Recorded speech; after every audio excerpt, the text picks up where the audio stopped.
ఈరోజు పాల్గొన మాసం ఆదివారం. పరమ పవిత్రమైనటువంటి ఈ రోజున సూర్య భగవానుడి యొక్క సంపూర్ణమైనటువంటి అనుగ్రహాన్ని పొందడానికి, ఆరోగ్యాన్ని ఐశ్వర్యాన్ని పొందడానికి, తెలిసి తెలియక చేసినటువంటి పాపాలన్నీ కూడా తొలగిపోవడానికి ఈ కథ వింటే మనకు ఇవన్నీ కూడా జరుగుతాయి. ఇప్పుడు మనం ఈ కథను వినే ముందు ఈ వీడియోని లైక్ చేసి జై శ్రీకృష్ణ అని చిన్న కామెంట్ చేయండి. పూర్వం అవంతి పట్టణంలో ఒక బ్రాహ్మణ కుటుంబం నివసిస్తూ ఉండేది. వారు ఎంతో పేదవారు. అయితే ఆ బ్రాహ్మణ జంటకు ఒక కుమార్తె ఉండేది. అలాగే ఒక కొడుకు కూడా ఉండేవాడు. కొడుకుకు పెళ్లి అవుతుంది. కోడలు అత్తామామలను చాలా చక్కగా చూసుకుంటూ ఉండేది. అయితే ఒకనాడు కూతురు చిన్నపిల్లగా ఉండడం వలన వాళ్ళింటికి ఒక యోగి భిక్షకు వస్తాడు. అయితే అతను ప్రతిరోజు కూడా వస్తూ ఉండేవాడు. వచ్చినప్పుడల్లా ఆ ఇంట్లో ఉన్నటువంటి కూతురు ఆయనకు బియ్యం వేస్తూ ఉండేది. ఆ విధంగా ఆమె బియ్యం వేసేటప్పుడు ఆ యోగి నీకు గంగా స్నాన ఫలితం కలుగునుగాక అంటూ దీవిస్తూ ఉండేవాడు. అలాగే ఆ విధంగా కోడలను చూసి మాత్రం దీర్ఘ సుమంగళీ భవ, సౌభాగ్యవతీ భవ అంటూ దీవిస్తూ ఉండేవాడు. ఆ యోగి అయితే ఇదంతా గ్రహించినటువంటి కూతురు ఆ విషయాన్ని తన తల్లిదండ్రులకు వివరించి చెబుతుంది. కూతుర్ని మాత్రం గంగా స్నాన ఫలితం కలుగునుగాక అని, అదే విధంగా కోడలను మాత్రం సౌభాగ్యవతీ భవ అని, దీర్ఘసుమంగళీ భవ అని దీవించడం వెనుక ఈ రహస్యం ఏమిటో ఉంది, తప్పకుండా తెలుసుకోవాలి అని చెప్పి వారు అనుకుంటారు. కాని కూతుర్ని అలా దీవించడం చూసి ఎంతగానో దుఃఖించారు. మరుసటి రోజు ఆ యోగి వస్తే తప్పకుండా వారిని నిలదీసి అడుగుదాం అని చెప్పి కూతురితో అంటారు. ఇక మరుసటి రోజు ఆ యోగి రాగానే వస్తాడు. ఆ యోగి వచ్చి భిక్షం అడుగగా ఆ చిన్నపిల్ల వచ్చి భిక్షం వేస్తుంది. ఇక మరలా ఆ యోగి ఆమెను గంగా స్నాన ఫలితం కలుగునుగాక అని యోగి దీవిస్తాడు. ఇక అక్కడే ఉన్నటువంటి కోడలను దీర్ఘసుమంగళీ భవ అని దీవిస్తాడు. అది చూసినటువంటి బ్రాహ్మణ దంపతులు ఈ విధంగా అంటారు, స్వామి, మీరు మా కూతురు ఏ పాపం చేసిందని నా కూతుర్ని దీర్ఘసుమంగళీ భవ అని ఎందుకు అనడం లేదు, ఎందుకు దీవించడం లేదు అని అడుగుతాడు. అప్పుడు ఆ యోగి ఇలా సమాధానం చెబుతాడు, చూడు తల్లి, మీ కుమార్తె మీ కూతురుకు పెళ్లి కాగానే కొంతకాలానికి భర్త మరణిస్తాడు. అందుకే నేను ఈ విధంగా దీవించాను. ఇక మీ కోడలికి 5వతనం ఉన్నందున అలా దీవిస్తున్నాను అని చెబుతాడు. అది విన్నటువంటి ఆ బ్రాహ్మణ దంపతులు చాలా బాధపడతారు.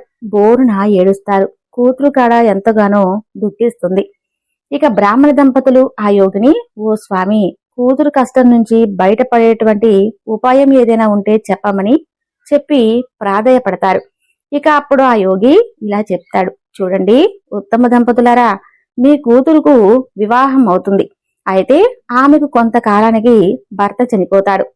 అతన్ని ఇంటి లోపలే ఉంచి మీ అమ్మాయిని గంగా స్నానానికి తీసుకుని వెళ్ళండి. ఆ విధంగా వెళ్తే మీరు మీ అమ్మాయిని గంగా స్నానానికి తీసుకువెళ్లే సందర్భంలో దారిలో మీకు ఒక ముత్తైదువు చీరలో మూట కట్టినటువంటి పసుపు కుంకుమ పడిపోయి ఉంటాయి. పడిపోయినటువంటి ఆ యొక్క పసుపు కుంకుమలను మీరు మీ కూతుర్ని తీసుకోమని చెప్పి మీరు కూడా ఆ ముత్తైదు స్త్రీ వెనకాలే వెళ్ళండి. ఆ తర్వాత ఆ ముత్తైదు స్త్రీ స్నానం చేయబోయే ముందు ఆ కొంగును చూసుకుంటుంది. పసుపు కుంకుమలు జారిపోయాయని ఎంతో బాధపడుతుంది. అప్పుడు పసుపు కుంకుమలు లేకపోవడం చూసి బోరున ఏడుస్తుంది. అప్పుడు మీ పిల్ల దగ్గర ఉన్నటువంటి ఆ పసుపు కుంకుమలు ఆమెకు ఇప్పించండి. ఇదిగోనమ్మా నీ పసుపు కుంకుమ అని చెప్పి మీ కూతురు ఆ ముత్తైదువుకు ఆ పసుపు కుంకుమలను ఇవ్వమని చెప్పండి. అలాగే ఇవ్వగానే ఆమెను మీ పిల్లకు కొంచెం పసుపు కుంకుమ మరలా తిరిగి ఇవ్వమని చెప్పి మీరు ఆ స్త్రీని అడగండి. అలా ఇవ్వగానే గంగా స్నానం చేసి మీరు మీ ఇంటికి వచ్చేలోపు మీ అల్లుడు తిరిగి బ్రతుకుతాడు అని చెబుతాడు. ఆ యోగి అదంతా విన్నటువంటి ఆ యొక్క బ్రాహ్మణ దంపతులు ఎంతగానో సంతోషిస్తారు. ఇక వారు తమ కూతురుకు యుక్త వయసు రాగానే వివాహం చేస్తారు. ఆ తర్వాత ఆ దంపతులు ఎంతగానో సంతోషిస్తారు. ఇక వారు కొంతకాలానికి ఆ యోగి చెప్పిన విధంగానే ఆ అమ్మాయి భర్త మరణిస్తాడు. ఆ దంపతులు బోరున ఏడుస్తారు. ఆ యోగి చెప్పిన విధంగా వారే చేస్తారు. ఆ తర్వాత ముత్తైదుతో పాటే గంగా స్నానానికి వెళ్తారు. అక్కడ నుండి పసుపు కుంకుమలు తీసుకొచ్చి ఇంటికి రాగానే తన అల్లుడు తిరిగి బ్రతుకుతాడు. ఇది బాల ఆదివారంల నోము కథ. ఈ కథను ఎవరైతే భక్తి శ్రద్ధలతో వింటారో వారికి సకల శుభాలు, అలాగే సౌభాగ్యం, దీర్ఘ సుమంగళి యోగం కలుగుతుంది. స్త్రీలు ముఖ్యంగా ఈ వ్రతాన్ని ఆచరిస్తే వారికి సకల ఐశ్వర్యాలు చేకూరుతాయి. పురాణ కాలంలో గౌతమి అనే ఒక బ్రాహ్మణ స్త్రీ ఉండేది. ఆమెది శాంతమైనటువంటి స్వభావం. ఒకరోజు పాము కాటుకు గురై ఆమె కొడుకు చనిపోతాడు. కొడుకు మరణం గౌతమి ఎంతగానో రోదిస్తుంది. అలా ఆమె విలపిస్తూ ఉన్నప్పుడే ఒక బోయవాడు ఆమె పుత్రుడిని చంపినటువంటి సర్పాన్ని తాడుతో కట్టి అక్కడికి తీసుకుని వస్తాడు. అమ్మా, ఈ సర్పమే కదా నీ కొడుకుని చంపింది. దీన్ని కర్రతో తలపగలగొట్టి చంపమంటావా, లేదంటే కత్తితో చీల్చి చంపమంటావా అని అడుగుతాడు బోయవాడు. ఆ మాటలు వినటువంటి గౌతమి దానిని చంపవలసినటువంటి పని లేదు. ఎక్కడి నుండి తెచ్చావో అక్కడే విడిచిపెట్టాయి. పూర్వజన్మ కర్మానుసారం వచ్చేటటువంటి కష్ట సుఖాలను ఎవరూ కూడా తప్పించలేరు కదా. మన మీద కోపంతో, కక్షతో కర్మలను ఎవరూ కూడా సృష్టించరు. కాబట్టి ఈ సత్యాన్ని గ్రహించని వాళ్లే సంసార సముద్రంలో పడి కొట్టుమిట్లాడుతారు. ధర్మవేత్తలు మాత్రం శాంతిని పొంది సంసార సాగరాన్ని అతి సులభంగా దాటిపోతున్నారు. అందుకే నా మాటగా దానిని విడిచిపెట్టు. సర్పాన్ని చంపినంత మాత్రాన నా కొడుకు మరలా తిరిగి బ్రతడు కదా. కాబట్టి తెలిసి దానిని ఎందుకు చంపడం అని అంటుంది. ఇక బోయవాడు, నీవు లోకజ్ఞానం బొత్తిగా తెలియని దానివి కాబట్టే అలా అంటున్నావు. ఈ సర్పం మీద నాకు ఉన్నటువంటి కోపం పోవాలంటే దీనిని తప్పకుండా చంపవలసిందే అని అంటాడు.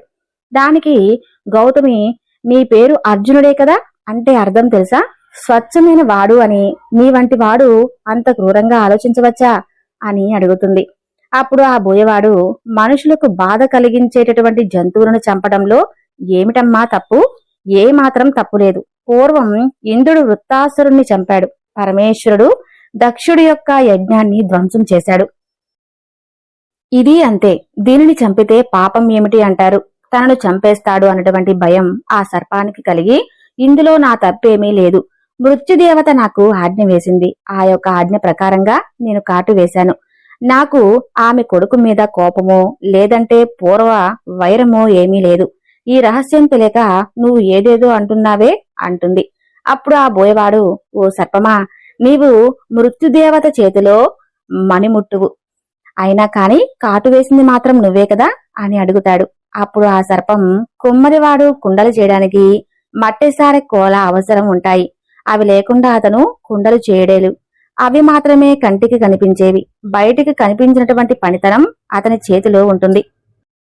కుమ్మరి కుండలు చేసేందుకు చేతిలో ఉన్నటువంటి కర్రను తిప్పుతాడు. తిరిగే సారథి దోషమా, కర్రతో తిప్పినటువంటి కుమ్మరిది దోషమా?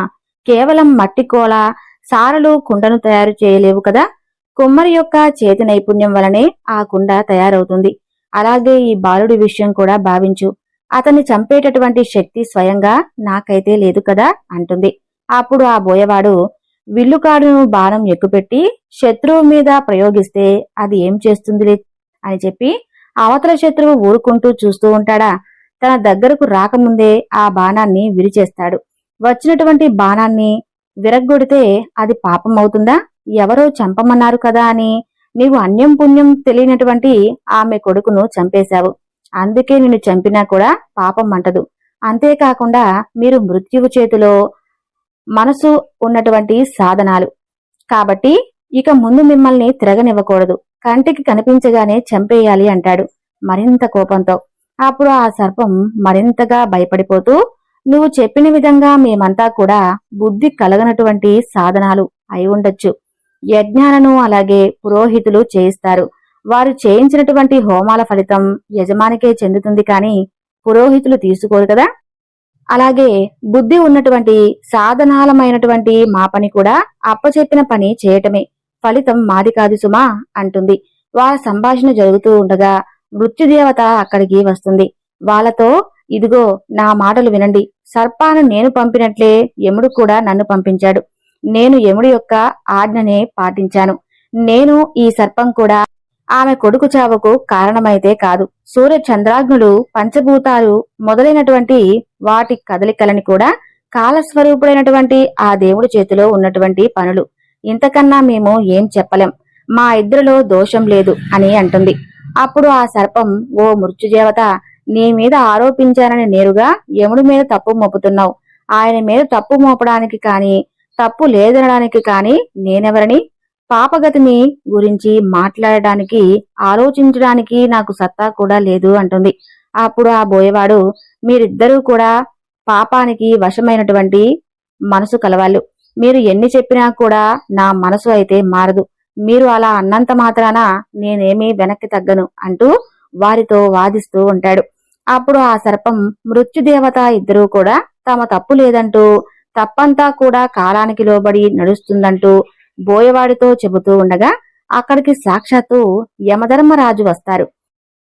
అప్పుడు ఆ యముడు, మా ముగ్గురము కూడా ఆమె కొడుకు మరణానికి కారకులం కాదు. నిజానికి ఆ అబ్బాయి చేసుకున్నటువంటి కర్మే అతన్ని పూనుకొని అతనికి చావునిచ్చింది. కర్మఫలం వల్లనే పుట్టుక చావు పొందుతుంటారు. మానవుడు అదే సుఖదుఖాలకు కారణం అవుతుంది. తాను చేసినటువంటి కర్మ నుండి తప్పించు ఆ పరమేశ్వరుడికైనా సాధ్యం కానటువంటి పని. ఇటువంటి దుఃఖాలు మనం చేసుకున్నటువంటి పాపాల వల్లే వస్తుంటాయి. కాని మరేదీ కాదు. ఆ పిల్లవాడు చనిపోవడానికి వాడు చేసుకున్నటువంటి పాపకార్యమే కారణం తప్ప మరెవరూ కాదు. కాబట్టి కర్మానుసారంగానే మానవులందరూ కూడా ప్రవర్తిస్తూ ఉంటారు. దీనికోసం కోపం, ఏడుపు ఇవన్నీ దీనికి, సర్పాన్ని విడిచిపెట్టు, నీవు శాంతిని పొందుతావు అంటూ ఆదేశిస్తాడు. అలా యముడు ఆజ్ఞాపించిన తర్వాత సర్పాన్ని విడిచిపెడతాడు బోయవాడు. మృత్యుదేవత యమధర్మరాజు ఇక సంతోషంగా అక్కడి నుండి తిరిగి వెళ్లిపోతారు. ఇప్పుడు తల్లికే దాస విముక్తిని ప్రసాదించినటువంటి గరుత్మంతుల వారి యొక్క వృత్తాంతం గురించి తెలుసుకుందాం. కశ్యప ప్రజాపతి వినతకద్రువులను వివాహం చేసుకుంటాడు. వినతకద్రువులు తమ యొక్క భర్త అయినటువంటి కశ్యప ప్రజాపతిని సేవించుకుంటూ ఎంతో సంతోషంగా కొంతకాలానికి ఇద్దరూ కూడా గర్భవతులు అవుతారు. వారి కోరికను అనుసరించి నీకు మహాబలవంతులు, పరాక్రమవంతులైనటువంటి ఇద్దరు కుమారులు జన్మిస్తారని, వినతను నీకు వీరవంతులు, తేజో పరాక్రమవంతమైనటువంటి 1000 మంది పుత్రులు జన్మిస్తారని కద్రువుకు చెప్పి మీ గర్భాలను సంరక్షించుకునేటువంటి బాధ్యత మాత్రం మీదే అంటూ వారికి బోధించి తపోవనానికి వెళ్లిపోతాడు కశ్యపుడు. ఆ తరువాత అతిథికి 2 గుడ్లు, కద్రువుకు 1000 గుడ్లు కలుగుతాయి. ఆ అండాలను వారు నేతి కుండల్లో పెట్టి భద్రంగా కాపాడుతూ ఉంటారు. 500 సంవత్సరాలు గడిచిపోతాయి. కద్రువకు కలిగినటువంటి 1000 గుడ్ల నుండి భయంకరమైనటువంటి విషసర్పాలు జన్మిస్తాయి. వారినే కద్రవేయులు అంటారు. ఇక వినతకు కలిగినటువంటి అండాలు మాత్రం ఫలించక అలాగే ఉంటాయి. తన సోదరి కద్రువు అయినటువంటి తనకు మాత్రం సంతానవతి అయ్యి పిల్లలతో చక్కగా ఆడుకుంటూ ఆనందిస్తూ ఉంటే అదంతా చూస్తున్నటువంటి వినత తనకి ఇంకా అలాంటి ఆనందం కలగనే లేదే అనేటువంటి ఆతృతతో ఒక గుడ్డును చితగ్గొడుతుంది. అప్పటికే శరీరంపై భాగం మాత్రమే కలిగినటువంటి ఒక కుమారుడు ఉదయిస్తాడు. అతనికి ఇంకా తొడలు, కాళ్ళు, పాదాలు కూడా తయారు కావు. అలా అర్ధశరీరంతో జన్మించినటువంటి ఆ కుమారుడు తన యొక్క అవిటితనానికి చింతిస్తూ, అమ్మ అసూయకు లోనై తొందరపాటుతనంతో నువ్వు చేసినటువంటి ఈ చర్య వలన నేను అవిటివాడిని అయ్యాను. నా శక్తియుక్తులన్నీ కూడా పరుల సేవలకు వినియోగిస్తూ సేవకుడుగా బ్రతికేటటువంటి దౌర్భాగ్య స్థితిని నాకు కల్పించావు. ఇందుకు ప్రతిఫలంగా నీవు కూడా నీ సవితికి 500 సంవత్సరాల పాటు సేవలు చేసుకుంటూ దాసిలా బ్రతుకమ్మా అంటూ శపిస్తాడు. ఇక వినత కళ్ళల్లో తన కుమారుడి మన్నించమంటూ వేడుకుంటుంది. అమ్మా, ఈ 2వ అండాన్నైనా జాగ్రత్తగా కాపాడుకో. ఈ అండంలో నుంచి ఉద్భవించేటటువంటి నీ 2వ కుమారుడు నీ యొక్క దాసిత్వాన్ని తొలగిస్తాడు అంటాడు ఆ కుమారుడు. ఆ కుమారుడు చెప్పిన తర్వాత ఇక వినత కాస్త సంతోషిస్తుంది. అతని పేరు అనూరుడు. ఊరువులు లేకుండా జన్మిస్తాడు కాబట్టి అతనికి అనూరుడు అని పేరు పెడతారు. కశ్యప ప్రజాపతి అయితే అది అలా ఉండగా క్షీరసాగర మదనంలో జన్మించినటువంటి అమృతాన్ని మోహిని దేవతలకు పంచుతున్నటువంటి సమయంలో రాహుకేతువులు దేవతల రూపాల్లో వచ్చి అమృతపానానికి సిద్ధపడతారు. అది గ్రహించినటువంటి సూర్యచంద్రులు వారి మోసాన్ని జగన్మోహిని రూపంలో ఉన్నటువంటి శ్రీహరికి చెబుతారు. ఇక శ్రీహరి తన చక్రంతో రాహుకేతువుల యొక్క తలను ఖండిస్తాడు. అయితే అమృతపానం చేసినటువంటి కారణంగా వారి ప్రాణాలు పోలేదు. అప్పటి నుండి రాహుకేతువులు సూర్యచంద్రులను బాధిస్తూనే ఉండేవారు. ఈ విషయంలో దేవతలు ఎవరూ కూడా సూర్యచంద్రులకు సహాయపడలేదు. ఇక చంద్రుడు శీతల కిరణుడు, పైగా సూర్య తేజస్సు మీద ఆధారపడినవాడు. అతనికి దేవతలపై కలిగేటటువంటి శక్తి లేదు. కాని సూర్యుడు స్వయం ప్రకాశుడు, మహాశక్తివంతుడు. అందుకే సూర్యుడు దేవతలపై అలిగి సమస్త లోకాలను భస్మం చేయాలి అనేటువంటి సంకల్పంతో తన యొక్క దహన శక్తిని వేయింతలుగా పెంచుతాడు. ఆ యొక్క ప్రచండ తాపానికి లోకాలన్నీ కూడా తల్లడిల్లిపోతూ ఉంటే భయకంపితులైనటువంటి దేవతలందరూ కూడా బ్రహ్మదేవుని యొక్క సలహా మేరకై అనురుణ్ణి సహాయం అర్థిస్తారు. పరోపకార పరాయణుడు అయినటువంటి అనురుడు సూర్యుని సమీపించి, అగ్రజ ప్రణామాలు. నీవు సమస్త లోకాలకు ప్రాణదారుడువు, పైగా లోక బాంధవుడువు. కన్న తండ్రిలా కాపాడవలసినటువంటి నీవే ఈ విధంగా కఠిన్యం వహిస్తే ప్రాణకోటికి ఇక దిక్కు ఎవరు చెప్పు? కాబట్టి ఈ తమ్ముడి యొక్క ప్రార్థనలను ఆలకించి కాస్త శాంతించు అంటూ వేడుకున్నాడు. అప్పుడు సూర్యుడు ప్రసన్నుడై, సోదరా, నీ యొక్క పరోపకార చింతన నాకు ఆనందం కలిగించింది. ఏం వరం కావాలో కోరుకో అంటాడు.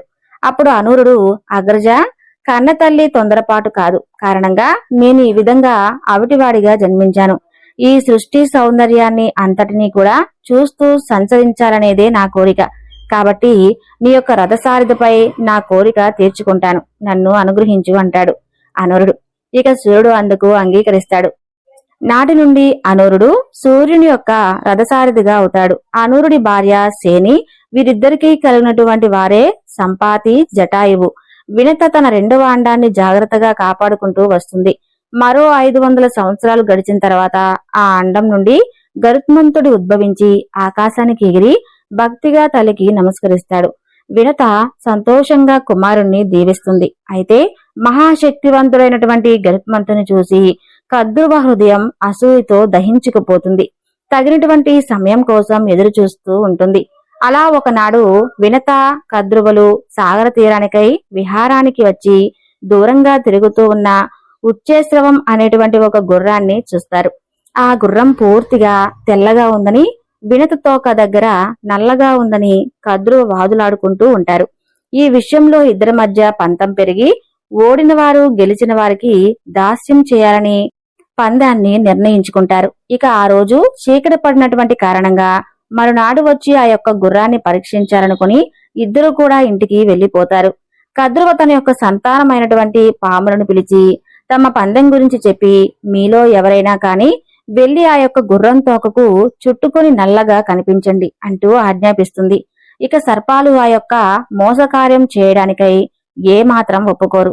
కద్రువకు కోపం వచ్చి, మీరందరూ కూడా జనమేజయుడు చేసేటువంటి సర్పయాగంలో పడి భస్మం అయిపోనుగాక అంటూ శపిస్తుంది. తల్లి శాపానికి భయపడి కర్కోటకుడు అనేటువంటి ఒక సర్పం కద్రువు చెప్పిన విధంగా గుర్రం తోకకు చుట్టుకొని వినతకు నల్లగా కనిపిస్తాడు. ఇక పందానికి కట్టుబడినటువంటి వినత కద్రువకు దాసి అయి జీవిస్తూ ఉంటుంది. తల్లితో పాటుగా గరుత్మంతుడు కూడా ఆ సర్పాలకు సేవలు చేస్తూ ఉంటాడు. అలా ఒకనాడు గరుత్మంతుడు సోదరులైనటువంటి పాముల కొరకు కోరిక మెరకై వారందరినీ కూడా తన వీపుపైకి ఎక్కించుకుని ఆకాశానికి ఎగురుతాడు. సర్పాలు సంతోషం చూసి అలా పైకి ఎగురుతూ సూర్యమండలానికి సమీపంగా వెళ్తాడు. ఆ యొక్క సూర్య ప్రతాపానికి సర్పాలు శరీరంలో కాలిపోయి స్పృహ తప్పి నేల మీద పడతాయి. తన పుత్రుడు అచేతనంగా పడి ఉండటం చూసినటువంటి కద్రువ గరుత్మంతుణ్ణి నానా విధులుగా తిట్లు తిడుతుంది. ఇక గరుత్మంతుడు చాలా బాధగా తల్లి దగ్గరకు వెళ్లిపోతాడు. ఇక కద్రువ ఇంద్రుణ్ణి ప్రార్థిస్తుంది. ఇంద్రుడు వర్షం కురిపిస్తాడు. తర్వాత సర్పాలు స్పృహలోకి వస్తాయి.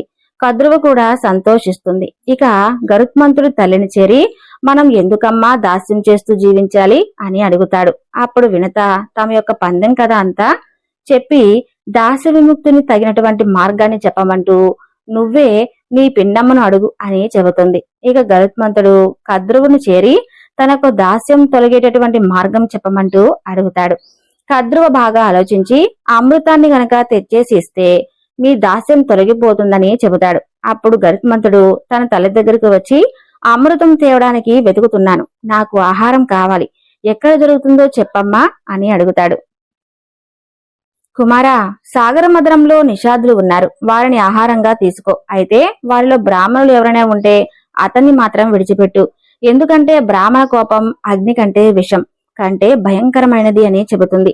ఇక గరుత్మంతుడు అమృతం కోసం బయలుదేరి సముద్రం మధ్యలో ఉన్నటువంటి నిషాద్దులలో ఒక బ్రాహ్మణ దంపతులను తప్ప తక్కిన వారిని అందరినీ కూడా భుజిస్తాడు. అయినా అతని ఆకలి తీరదు.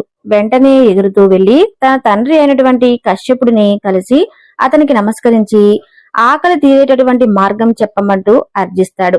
అలా పరస్పర శాప కారణంగా గజ కశ్యపాలుగా నిరంతరం కలహిస్తూ జీవిస్తున్నటువంటి విభావసుడు సుపుత్రికలను భుజించమని చెబుతాడు.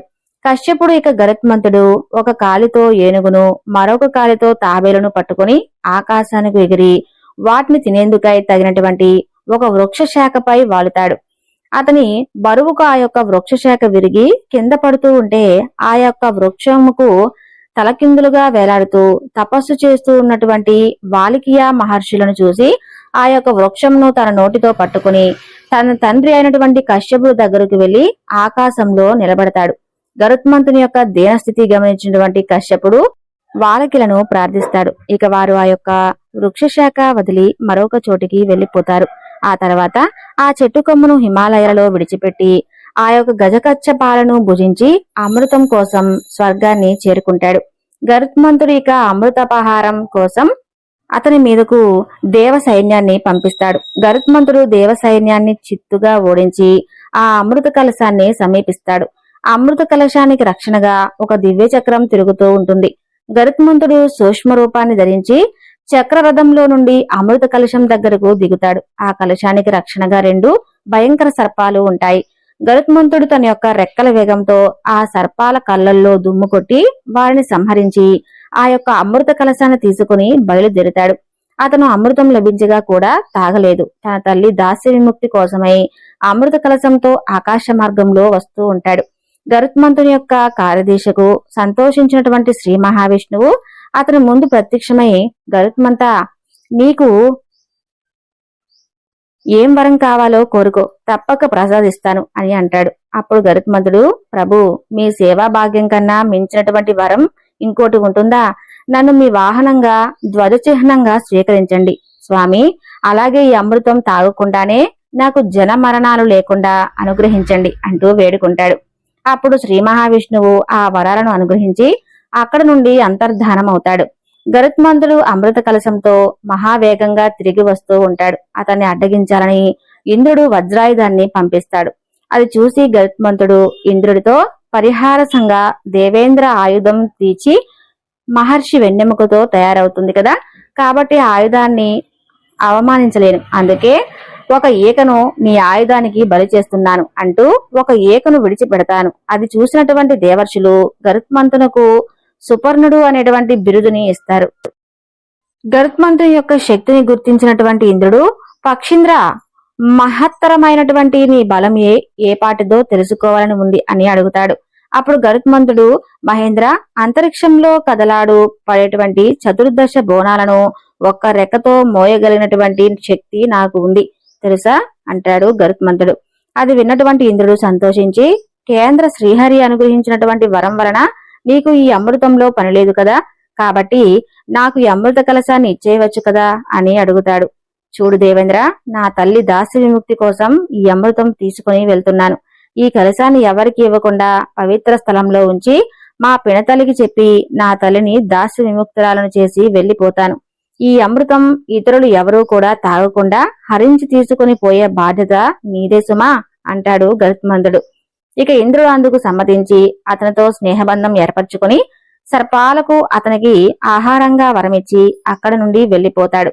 తర్వాత గరుత్మంతుడు ఆ యొక్క అమృత కలశాన్ని కద్రువ ముందు దర్భలపై ఉంచి, తల్లి, ఇదిగో అమృత కలశం, తీసుకో, ఇది అతి పవిత్రం.